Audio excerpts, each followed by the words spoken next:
రాష్ట్ర వ్యాప్తంగా సంచలనం సృష్టించిన వలి కోవా బన్ను వలి విషయంలో బీజేపీ సీనియర్ నాయకులు బీజేపీ సైదా గారు మనతో పాటు ఉన్నారు. వారిని అడిగి ఆయన స్పందన అడిగి తెలుసుకునే ప్రయత్నం చేద్దాం. ఒక వ్యక్తి కోవా బన్ను అమ్ముకోవడానికి సమ్మక్క సారక్క జాతరకు వెళ్ళి తీవ్ర ఇబ్బందులు పడిన సంఘటన మీకు ఏ విధంగా మించింది? వలి అనే అతను కర్నూలుకి చెందినవాడు. అతను సమ్మక్క సారక్క ఉత్సవానికి ఎళ్ళాడు. అక్కడ అతని వ్యాపారం అది వృత్తి. కోవా అమ్ముకోవడం ఆయన వృత్తి. అక్కడికి వెళ్ళాడు. వెళ్ళిన తర్వాత అక్కడ కొంతమంది అతన్ని దగ్గరకొచ్చి "నీ ఏంటి ఏమమ్ముతున్నావు" అని అడిగారు. అతను "నేను కోవా అమ్ముకుంటాను" అన్న వృత్తి చిన్నప్పటి నుంచి ఇదే అని చెప్పడం జరిగింది. అయితే "నీ పేరేంటని" అడిగారు. "వలి" అన్నా. అయితే "వలి అంటే మరి నువ్వు ముస్లిం కదా! మరి కోవాలో ఉమ్మేసి అమ్ముతారని అంటున్నారని" అబద్ధపు ప్రచారానికి మొదలుపెట్టారు. ఇక్కడ ఏదో విషం కూడా కడుకునుంది, మమ్మల్ని చంపడానికి వచ్చామని చెప్పి అక్కడ ఉన్న ప్రజలు అడగడంతో ఆయన ఆ కోవాను తనే తిని అందరికి చూపిచ్చాడు. దీంట్లో విషం ఉంటే నేను చచ్చిపోవాలి కదా! నేను చచ్చిపోవద్దు కదా! మరి నేనెందుకు విషం పెడతాను? ఎందుకు మనుషులతో నేను వాళ్ళ ప్రాణాలతో చెలగాటమాడతాను? మీరు తప్పుడు ప్రచారం వేస్తున్నారు అని చెప్పి ఆయన చెప్పడం జరిగింది. అక్కడ వాళ్ళు ప్రధానంగా చెప్తున్నది ఏంటంటే హలాల్ చేస్తారు, హలాలు ఉమ్ము వేస్తారు, దీనిలో కూడా ఉమ్మేశారు అంటున్నారు. ఇది చెప్పండి, అసలు హలాల్ ఏంటి? అసలు ఉమ్ము వేస్తారా? హలాల్ అంటే ఉమ్మి అనేది అది పిచ్చి ప్రశ్న. అది వాళ్ళకి మెంటలెక్కి అడిగుంటారు వాళ్ళు.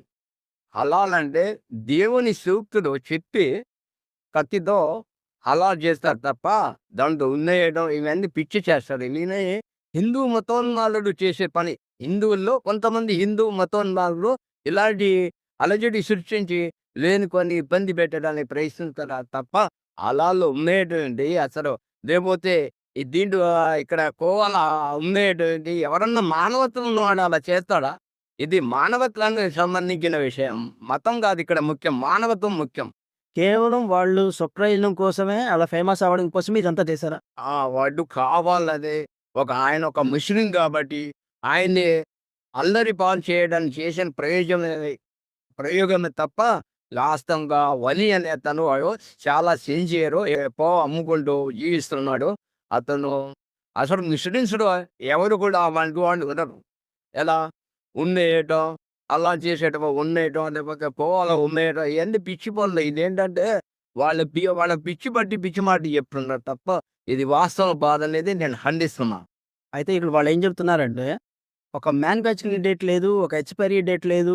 మీరెలా అమ్ముతారు అన్నారు. నిజంగా ఒక వీధి వ్యాపారి దగ్గర, రోడ్డు మీద అమ్ముకున్న ఒక వ్యాపారి దగ్గర ఇవన్నీ ఉంటాయా అసలు? అసలు ఎక్కడన్నా ఉందా? రోజు వ్యాపారం చేసిన వాడికి ఎక్స్‌పైరీ డేట్ ఎందుకుంటుంది? అది సంవత్సరాల తరబడి ఆ షాపుంటే అది పెట్టుకుంటారు. పెద్ద పెద్ద కంపెనీల వాళ్ళు కోకోకా వాళ్ళు, ఇంకొకళ్ళ థమ్సప్ వాళ్ళు ఎక్స్‌పైరీ డేట్ పెట్టుకుంటారు. లేదా ఏయైనా వస్తువుల మీద ఎక్స్‌పైరీ డేటు. రోజు అమ్ముకునే వాటినైతే ఎక్కడైనా చక్రాలు అమ్ముకుంటారు, బజ్జీలు అమ్ముకుంటారు, ఇంకొకటి అమ్ముకుంటారు. మరి మిఠాయి షాప్ ఉందో వాళ్ళకేం ఎక్స్‌పైరీ డేట్స్ ఉండవు. కావాలని ఆయన్ని అడ్డం పెట్టడానికి ఈ హిందువుల్లో కొంతమంది మతోన్మాదులు చేస్తున్న పని. దీన్ని నేను పూర్తిగా ఖండిస్తున్నాను. ఇది చాలా తప్పు. హ్మ్. ఇప్పుడు భారతదేశంలో హిందూ, ముస్లిం, క్రిస్టియన్ అందరూ అన్నదమ్ముల్లాగా జీవనం సాగిస్తున్నాం. దీంట్లో హజీని పెట్టడానికి ఇలాంటి కొంతమంది హిందువుల్లో మతంలో అవి చేస్తున్న పని తప్ప లేదు. అసలు వాళ్ళు హిందువులో కాదో కూడా మన ఐడియా లేని పరిస్థితి. హిందూ, ముసుగులో ఉన్నారు కానీ వాళ్ళు హిందువులో కాదో కూడా తెలీదు. వాస్తవం చెప్పారు.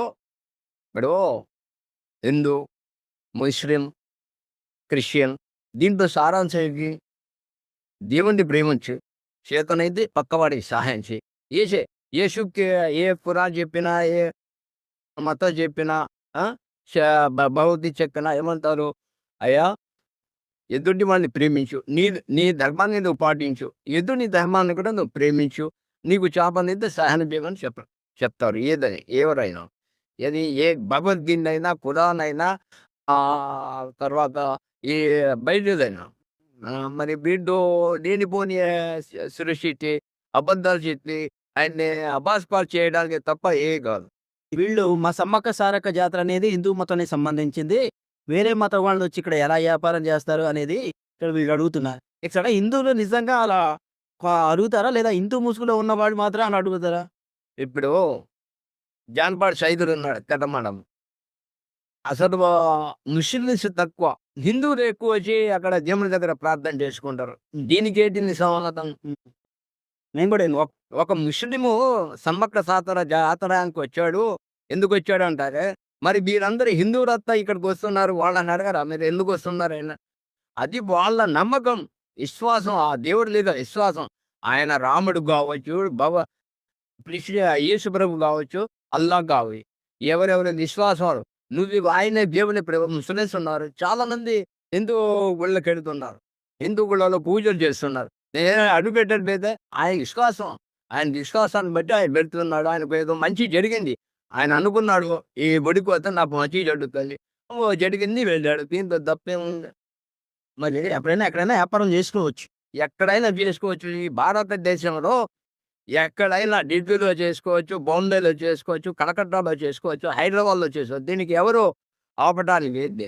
అది మన చట్టంలోనే, రాజ్యాంగంలోనే ఉంది. ఎక్కడైనా చేసుకోవాలి. ఈ భారతదేశంలో పుట్టినవాడు ఎక్కడైనా ఈ దేశం, ఇప్పుడు విదేశాలకే వెళ్తున్నారు, ఇక్కడ చేసుకోవడం లేదు.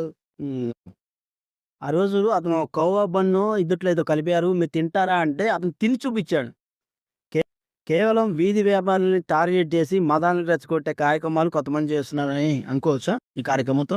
ఇక అంతే దీన్ని బట్టి ఇలా వీధి వ్యాపారం వాళ్ళని ఎదుర్కొట్టడం ఇప్పుడు యాక్చువల్గా చాలా చాలా చోట్ల మేము చూస్తున్నాం. వీధి వ్యాపారం చేసుకోవాళ్ళ దగ్గర పెద్ద పెద్ద బడా బాబులు వచ్చి బెదిరించి సొమ్ములు కాజేయటం, తర్వాత వాళ్ళ దగ్గర టిఫిన్ తీసుకోవడం, చేసి డబ్బులు ఇవ్వకుండా వెళ్ళిపోవడం జరుగుతున్నాం సార్. ఇప్పుడు భారతదేశంలో ఈ మా మతమే హైయెస్ట్, మా మతమే గొప్ప, మా మతమే ఎక్కువ అని చెప్పేసి ప్రసాదం. అది భారతదేశం అనేది అందరికీ సమానంగా చూసేటటువంటి దేశమేలా? అసలు ఏ మతం గొప్ప అని ఎవరి మతం వాడ గొప్ప, కానీ అన్ని మతాలు సమానం అనేది మనం తెచ్చుకోవాలా. ఇప్పుడు అల్లా ఉన్నాడు, అల్లాకు నేను 5 పూట్ల నమాజ్ చదువుతాను. రాముడు ఉన్నాడు, 5 పూట్ల నమాజ్ పాటు రాముని పొడుస్తారు. యేసుప్రభు ఉన్నారు, ఆదివారం పూట చర్చికి వెళ్తారు. అన్ని మతాలు సమానం, అందరి దేవుళ్ళు ఒక్కటే, ఒక్కడే దేవుడు. అయితే ఒక్కడే దేవుడు. ఇవన్నీ మనం సృష్టించుకున్నాం. దేన్ని సృష్టించుకున్నాం మనం? ఏమని? ఇప్పుడు నా అల్లా అని, అల్లా నా దేవుడు అని, రాముడు వాళ్ళ హిందువు దేవుడు అండి, క్రిస్టియన్ యేసుప్రభు దేవుడు అండి.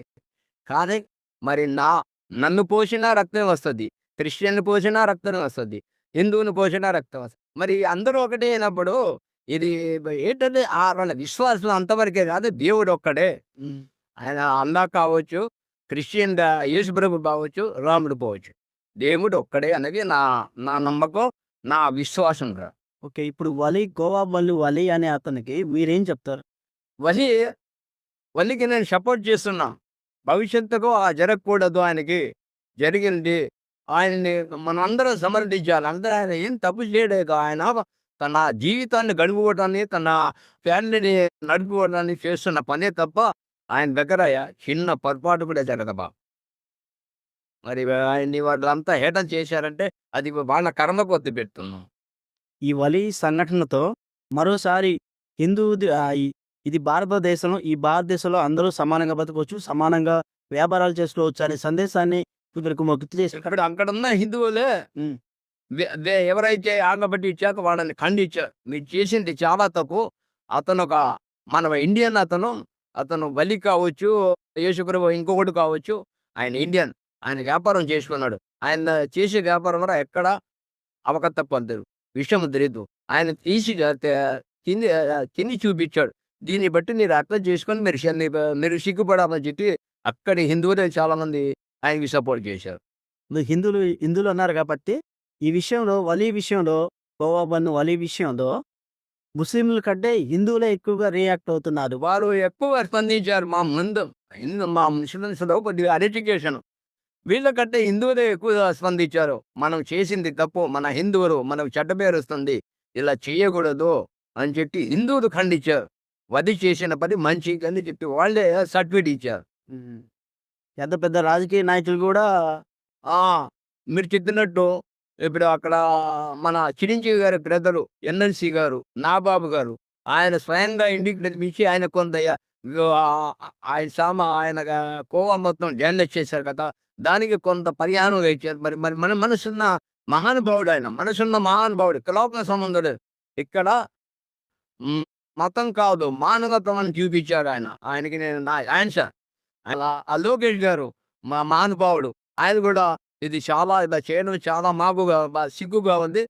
ఇది భవిష్యత్తులో ఇలా జరగకుండా నేను చూసుకుంటాం అని చెప్పి వారికి నా ఆన్సర్. ఓకే. ఫైనల్‌గా చెప్పాలంటే ఇలాంటి వ్యాపారాలు చేసుకునేవాళ్ళు చాలా తక్కువ మంది ఉంటారు. పేదలుంటారు ఎక్కువ. ఓహ్! వీళ్ళని ఈ విధంగా ట్రిగర్ చేసి గుచ్చి గుచ్చి ప్రశ్నించడం అనేది ఎట్లా చూడొచ్చు? అలా చేసేవాళ్ళని ఇక ఈ పూర్ణని పర్వంతో వాళ్ళని జైలు శిక్ష పడేటట్టు చేయాలి. అప్పుడు గాని సిగ్గురా. ఆ!